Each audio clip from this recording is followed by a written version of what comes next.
Good day po mga ka-solar. So ito po yung inverter ko na ah ayan po.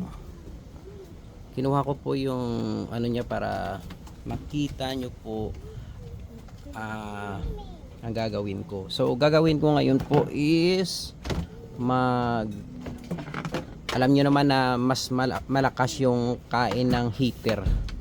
So ito po yung load niya ngayon 1.5 watts. Ayan po 1.5 watts po. Yan. 230 volts. So paganahin natin po ito. Ito po yung load natin ngayon para matest na po natin kung talagang 1.5 kilowatts pa po ba ito inverter na ito. Sige. So let's go. Lagay ko lang po ito dito.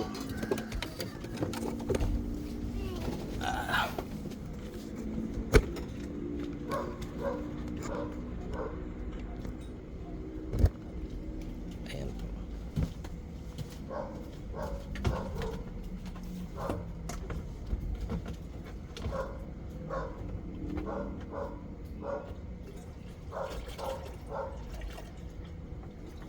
Max.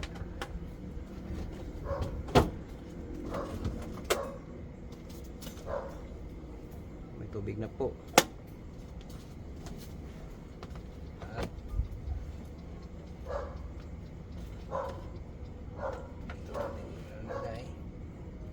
Huwag na natin basahin.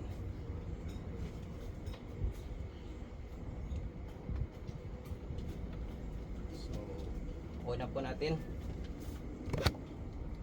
I-on na po natin ito. Ayan na po.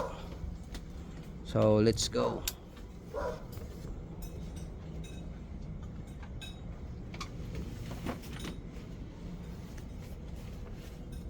Operated na po yung inverter natin at saka i-on na po natin ito. Makita nyo mag-red. Ayan po.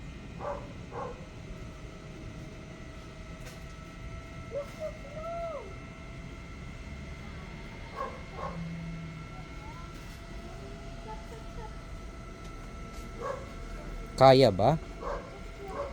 Kaya niya ba? Or masisira ba siya? Or hindi?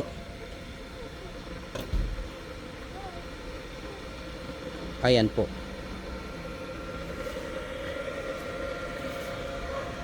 1.5 kilowatts, kayang-kaya niya po.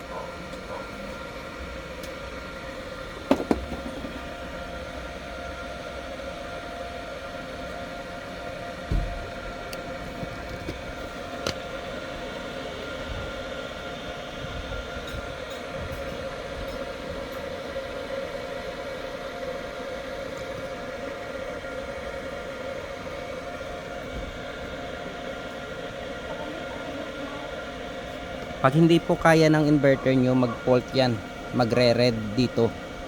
So sa ganitong sitwasyon, kayang-kaya niya po yung heater na 1.5 kilowatts.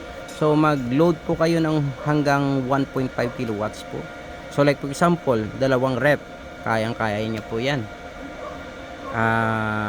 With electric fan pa or TV, kayang-kaya po. So yung rep na sa 100 or let's say 200 watts lang yata yan, or lesser sa 100 watts lang po yung rep. So kahit tatlong rep kayang-kaya kung mag 100 below wattage.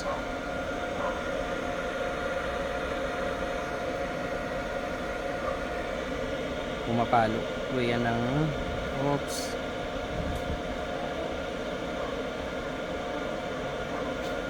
$233 25. Yung DC battery niya is 25, bumaba po dahil malakas yung hatak ng power ng battery.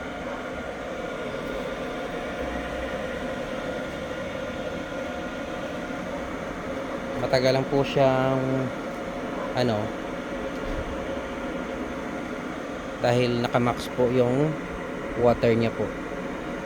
So hintayin lang po natin na matatapos niya po ito, mapakulo niya po itong water na nilagay natin.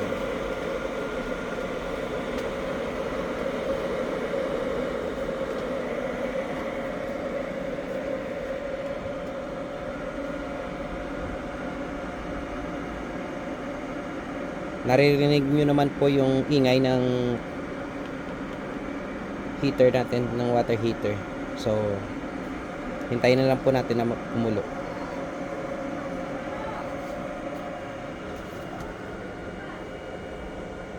So malakas talaga, malakas talaga yung Solitech na inverter.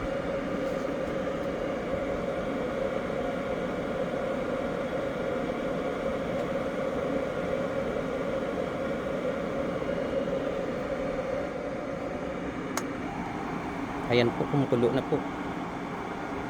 Makikita nyo. Saglit na lang po.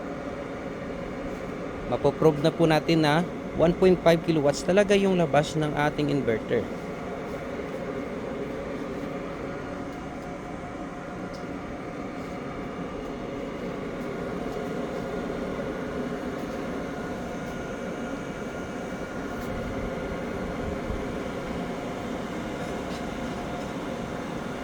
Parang wala lang nga sa inverter. Kayang-kaya niya. Nakita nyo naman po mga ka-solar.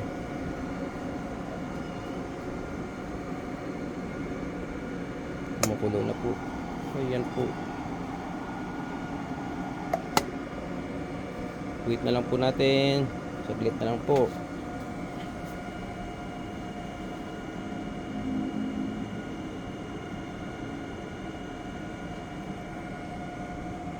Malakas naman talaga yung mga heater kumain ng electricity.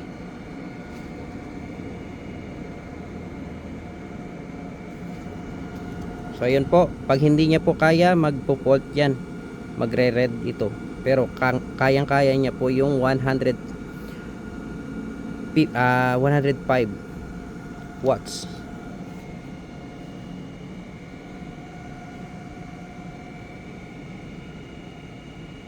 Ayan na po, kumulo na po. Hintayin na lang po natin mag trip off dito.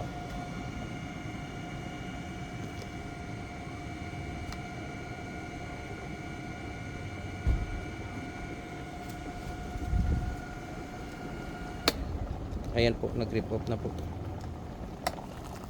Ayan po, makikita nyo. Ang init. Wait. Oh, nice. So thank you po. Bumili na po kayo nito.